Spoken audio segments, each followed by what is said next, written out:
Yes, we are live now. Hello friends, this is Arun Tiwari and in this video I am going to continue from where I have left in the previous video where I have explained you the first video of this chapter, that is the consumer's equilibrium. तो आज का video होगा cardinal approach से। आज की video में बात होगी टोटल यूटिलिटी के बारे में। सबसे पहले तो मैं बात करूंगा यूटिलिटी के बारे में कि यूटिलिटी क्या होता है।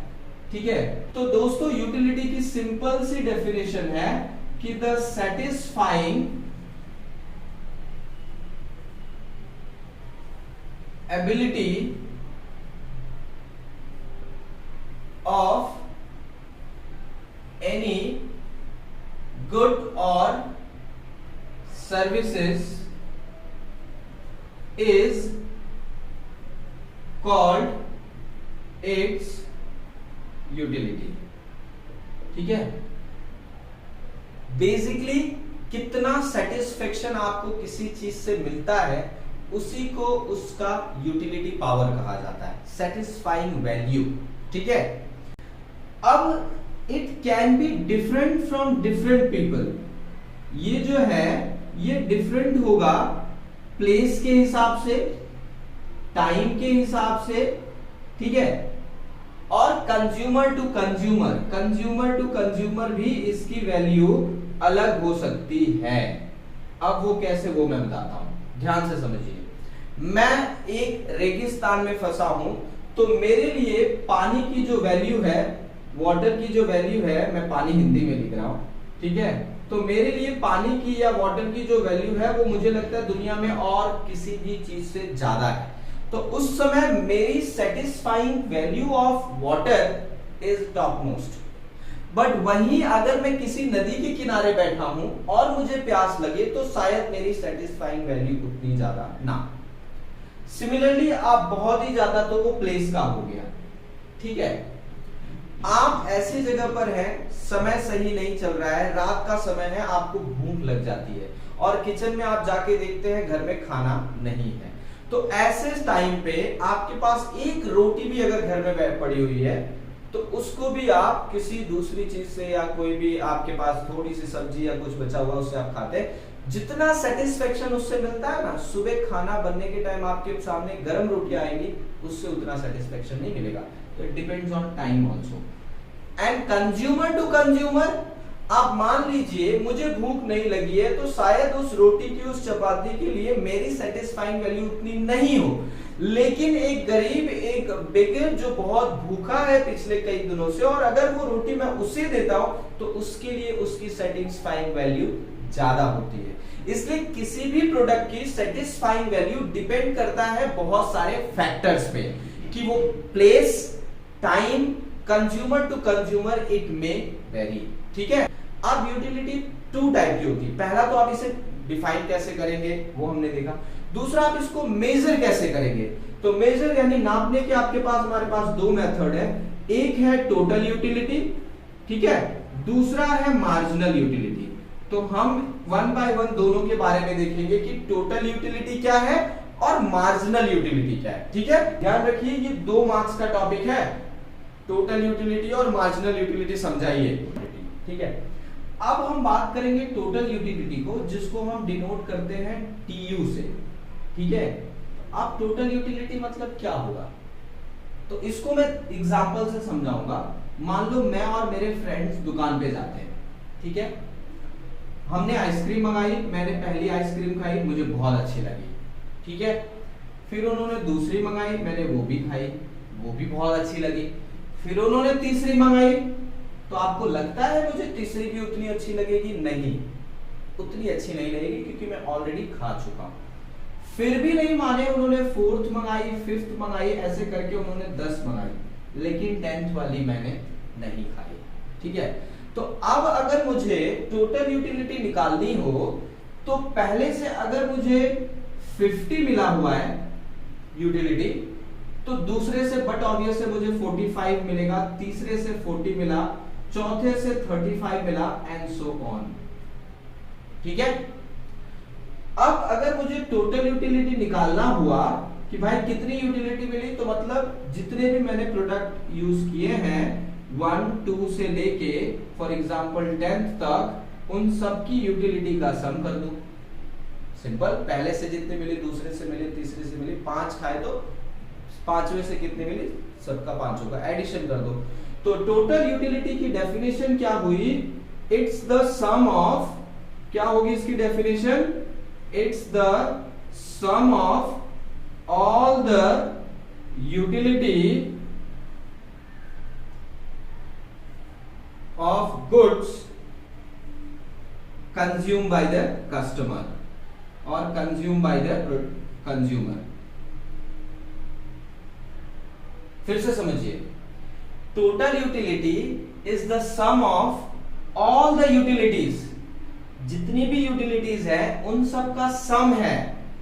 Total utility is the sum of all the utilities of goods, किसी भी गुड्स की जितनी भी यूटिलिटीज हैं उन सबको आप ऐड करेंगे तो आपको टोटल यूटिलिटी मिलेगी। तो अगर मैं इसे मैथमेटिकल फॉर्मूला में लाना चाहूं कि total utility of n commodity, तो क्या होगी, total utility of n commodity will be utility 1 plus utility 2 plus utility 3 dot dot dot dot utility n. यही होगा, total utility of any commodity will be utility of 1 से कितना, 2 से कितना, finally n से कितना। तो जहां पे TU क्या दिखाता है हमें, टोटल यूटिलिटी, ठीक है, ये ध्यान दीजिए 2 मार्क्स में आपको यही लिखना पड़ेगा। TU क्या दिखा रहा है हमें, टोटल यूटिलिटी, U क्या दिखा रहा है, utility from a particular good और सर्विसेज जो आपने कंज्यूम की, और UN दिखा रहा है टोटल गुड्स कंज्यूम, आपने कितनी गुड्स कंज्यूम की हैं वो बताएगा लास्ट, ठीक है, utility of n. So total goods consume, ठीक है। अब टोटल यूटिलिटी के बाद बात आती है हमारे पास मार्जिनल यूटिलिटी, क्योंकि भाई हम मार्जिनल यूटिलिटी किसे कहेंगे, तो मार्जिनल का कॉन्सेप्ट हमने पिछले चैप्टर में भी पढ़ा है। तो जहां पे मार्जिनल का मतलब होता है कि 1 एक्स्ट्रा क्वांटिटी, एक एक्स्ट्रा यूनिट, तो वही चीज यहां पर भी ऐड करनी, कुछ नया नहीं करना।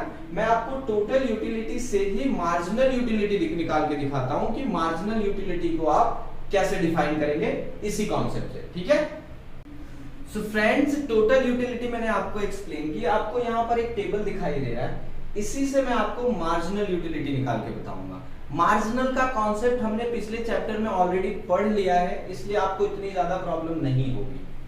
मार्जिनल का मतलब होता है एक एक्स्ट्रा यूनिट, ठीक है।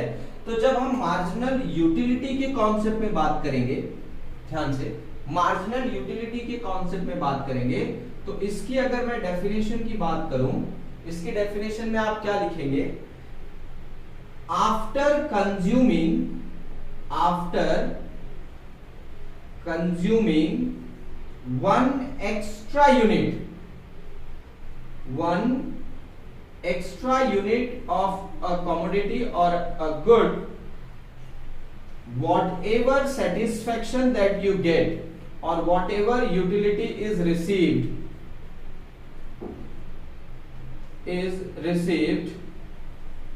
is called marginal utility। इसका मतलब मैं आपको एलेबोरेट करता हूं, ये आप पहले लिख लीजिए तो आपको बेटर समझ में आ जाएगा, ठीक है, कि भाई मार्जिनल यूटिलिटी क्या होता है। तो after consuming 1 extra unit of a good और अ कमोडिटी, किसी भी गुड, सर्विसेज या कमोडिटी की एक एक्स्ट्रा यूनिट कंज्यूम करने से जो यूटिलिटी मिलती है उसी को हम मार्जिनल यूटिलिटी कहते हैं, ठीक है। कंफ्यूज नहीं होइएगा, जैसे मैंने किसी एक कमोडिटी की एक क्वांटिटी अगर कंज्यूम की तो मुझे 8 जो है टोटल यूटिलिटी मिली, तो उस टाइम पे एक ही मैंने क्वांटिटी कंज्यूम की है तो मार्जिनल यूटिलिटी भी आपको 8 ही होगा। लेकिन जब मैंने दूसरी क्वांटिटी कंज्यूम की तो मेरी टोटल यूटिलिटी 8 से बढ़ के 14 हो गई, तो मेरे को दूसरी यूनिट कंज्यूम करने से कितना एक्स्ट्रा मिला वही है मार्जिनल। इसका मतलब कि इसमें से इसको मैं क्या कर दूं, माइनस कर दूं, समझ रहे हैं आप। एक यूनिट पे 8 है, दूसरे यूनिट पे 14 हो गया, तो जितना बढ़ा है एक यूनिट एक्स्ट्रा करने से वही आपका मार्जिनल यूटिलिटी है। यानी 14 माइनस 8 हुआ, ये देखिए 6। ठीक है, एक और बढ़ाया मैंने तो मुझे 14 से 18 मिल गया, यानी अब 18 माइनस 14 हो जाए। ठीक है, सिमिलरली वन मोर, सो 21 माइनस 18, तो यहां पर मुझे 3 मिल गया। एक और एक्स्ट्रा यूनिट कर रहा हूं तो 23 माइनस 21 कर दे रहा हूं तो मुझे 2 मिल गया। ठीक है, ये आपका क्या हो गया, मार्जिनल यूटिलिटी, ये आपकी टोटल यूटिलिटी। तो टोटल यूटिलिटी तो क्या दिखा रहा है, sum of all the utilities, sum of all the goods, सारे गुड्स से जितनी यूटिलिटी मिली उसको हमने ऐड करके टोटल यूटिलिटी निकाली है। लेकिन जब मार्जिनल यूटिलिटी की बात करते हैं तो सिर्फ एक यूनिट की बात करेंगे कि भैया एक एक्स्ट्रा यूनिट जब आपने कंज्यूम किया तो आपको कितना ज्यादा मिला, टोटल की बात नहीं कर रहे, एक एक्स्ट्रा वाले पे कितना ज्यादा मिला। तो भाई आपको 3 पे अगर 9 मिला था और 4 पे आपको 12 मिला तो मार्जिनल कितना हो गया, कितना ज्यादा मिला, 3, वो हुई आपकी मार्जिनल यूटिलिटी। तो वही है मार्जिनल यूटिलिटी कि after consuming one extra unit of any commodity, so the utility which is received is called marginal utility. तो अगर मैं इसे मैथमेटिकल फॉर्मूला में रखूं तो बहुत आसानी से आप ये बता सकते हैं कि marginal utility of n, marginal utility of any product n is equal to total utility of n, total utility of n minus total utility of n minus 1। ध्यान से समझिए, total utility of n product, ठीक है, उसके minus करो n minus 1, वही होगी marginal utility. तो marginal utility of a product is equal to total utility, तो यहां आप TU लिखो तो बेटर लगेगा। हाँ, टोटल यूटिलिटी ऑफ एन, इस एन की, एन का मतलब हुआ यहां पे, एन का मतलब है कमोडिटी, MU का मतलब हो रहा है मार्जिनल जो है यूटिलिटी, ठीक है, TU का मतलब हो रहा है टोटल यूटिलिटी। तो आप मान लीजिए इस प्रोडक्ट पे मार्जिनल यूटिलिटी निकालना चाहते हैं तो इसकी टोटल यूटिलिटी एन ये, और उसमें से एक माइनस, तो n माइनस 1 निकल जाएगा आपको। सो ये होगा हमारा टोटल यूटिलिटी का फॉर्मूला। ठीक है, मार्जिनल यूटिलिटी और टोटल यूटिलिटी का फॉर्मूला सहित आपको इस लेक्चर में मैंने एक्सप्लेन कर दिया है कि भाई टोटल यूटिलिटी क्या है, that is sum of all the utilities. Marginal utility क्या है, वन एक्स्ट्रा गुड्स कंज्यूम करने के बाद जितना हमको यूटिलिटी मिली।